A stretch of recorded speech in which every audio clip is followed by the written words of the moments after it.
It's 6 a.m. I am tired and I have to go to anatomy lab to meet with a classmate to go over the past 3 weeks of material. So, let's go.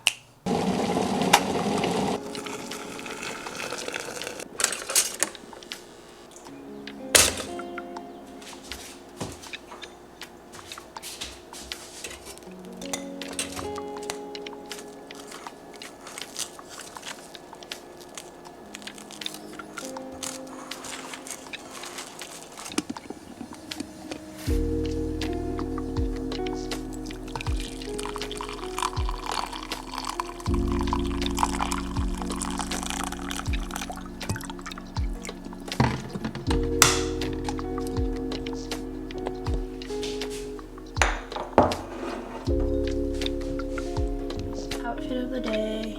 Oh my god, don't mind the stuff on the floor. Eee! Oh my god, the lighting looks kind of good here. Oh well, no, never mind. They don't look that good anymore. I swear that it was popping like 10 seconds ago and I was like, ooh, look at her. Anyways, today at 10 a.m. we have a patient presentation and we have to dress business casual. But I'm going into anatomy lab at 7 a.m. in the morning and I don't feel bothered to get changed. So I'm gonna smell like formaldehyde and sweat when I get to class in my business casual attire because I am not changing. So if anyone sniffs me, it's on sight, is what I'm trying to say. But regardless, I think that today's gonna be a good day. I feel good. I feel productive, but it's also really early in the morning. I don't usually feel this energized this early in the morning. So that's a good sign, I think. And yeah, so ready to get the day on the road.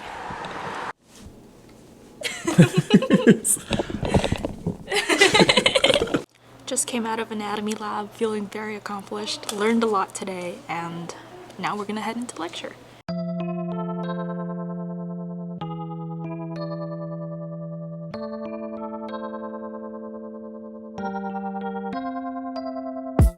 Lunch. I was worried there weren't going to be enough seats. Lecture number 3. Headed back home after a really long day of classes and sessions. So we have a preceptorship, which is basically where we practice our clinical skills on real patients and we follow a doctor around to do all that. So that's why you see little medical students in the hospital sometimes taking people's history and doing all that because they have to for a grade. And so we can do it anywhere we want, essentially, as long as it's primary care. So really excited about that because that means I get to go back to visit friends, like back home, and just it's like opens up so many opportunities and really excited about that. So I will let you guys know what I end up doing. I'm really embarrassed because my room is a mess right now, but I'm finally home after hours of lecture. So I came home a couple hours ago and I was actually taking a nap and taking some rest and eating a couple snacks, so nothing really important to vlog, but I guess I'd sit down and talk to you guys about what happened today. So in the morning from 7 to 9, I went to anatomy lab to practice identifying different structures. I'm supposed to be scheduled to teach next week, so how our anatomy lab works is that every week a different group of students leads the teaching of anatomy lab. So we identify structures, we help guide students through the process of identifying structures and answer any questions they might have. And so it's really on Thursdays when we have anatomy lab that we become our student peer teachers. It's just how we run it here. It's probably very different in other schools, but our professor thinks it's most effective in engaging learning amongst students. So because I'm scheduled to teach next week, we're working on the head. I have to learn and master everything so that I can be a good educator. From 9 to 12, we listened to a couple patients talk about their experience with cancer and how they survived cancer, and it was really emotional. I guess I'm just really sensitive to things like that because I've been saying emotional a lot for every patient presentation. But I really do feel that, you know, these patients are very brave for coming out to share their story.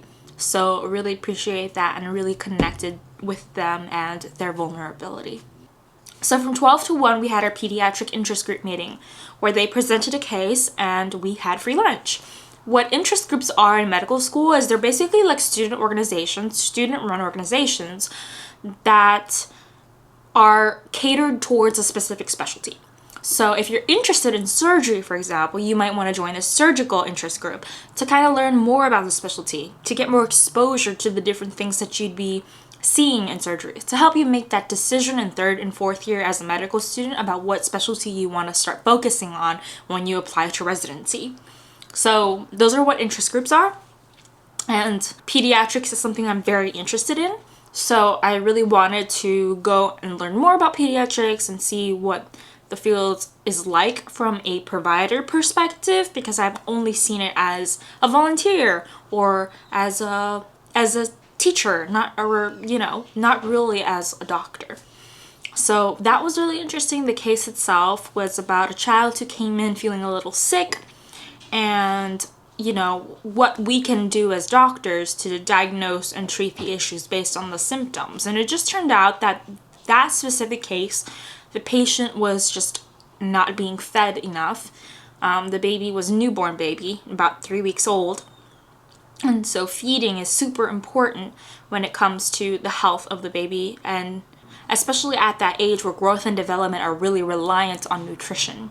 From 1 to 2, we had our introduction to preceptorship. And preceptorship is basically you learn all these clinical skills, right, in medicine, and you're like in the classroom studying the system, studying anatomy, and in the learning assessment center simulating your skills, your clinical skills on standardized patients, which are patient actors, right? And so you're not really with real patients. Preceptorship is the time where you can actually go into a hospital and work as a doctor for 2 weeks, where you take a patient's social history, where you do a physical exam if you need to, where you do the basic clinical skills that you learned throughout your first year and apply it to real patients. And so our introduction to preceptorship was basically telling us how to organize and get yourself a preceptorship, because it's mandatory, but the positions at the hospital are limited, so a lot of people opt to precept in their hometown or in another state or in another location just because they have connections to a hospital or something like that.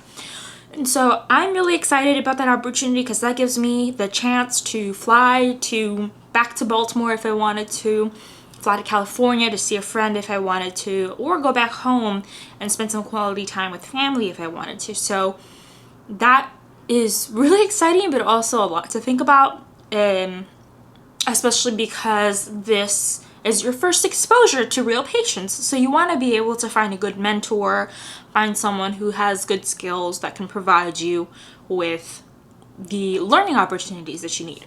With all that said, I have a genetics exam next Friday, so I'm going to study for that.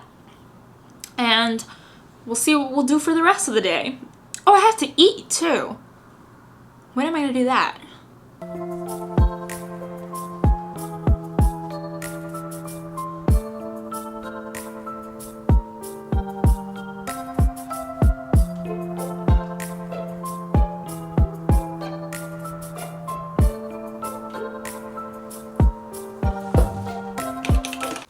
Okay, so update. It's been like 20 minutes and I've only worked for maybe 20 minutes and I'm number one starving, so I ordered some food and it's gonna come in.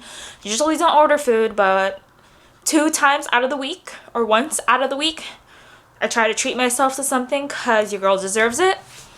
And now I decided I'm gonna clean my room because the alternative is to take a nap because I don't cope with stress well.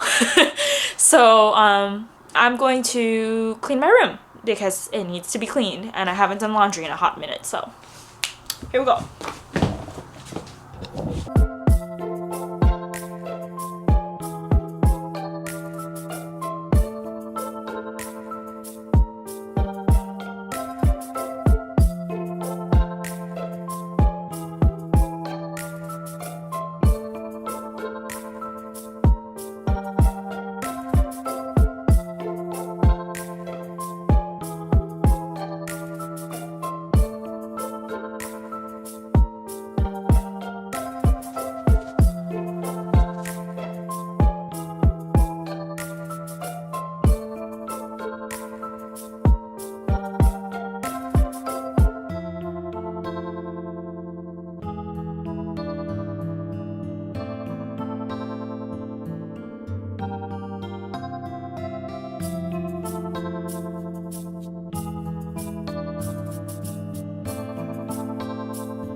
It's 9:19 p.m. and I have done nothing. Well, no, I take that back.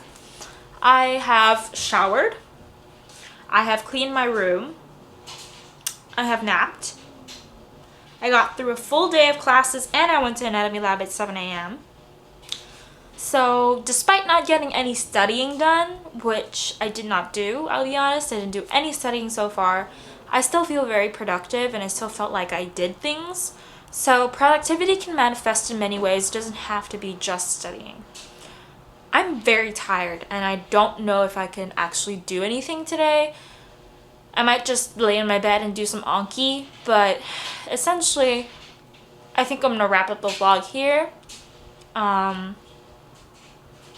This is really a realistic day in the life for me, at least. I know there's some people who cram and go hard and study all day, but I need a lot of mental break days and this is one of those. Tomorrow will be a new day. Tomorrow I will get my shit together. With that said, thank you for watching and I'll see you next time.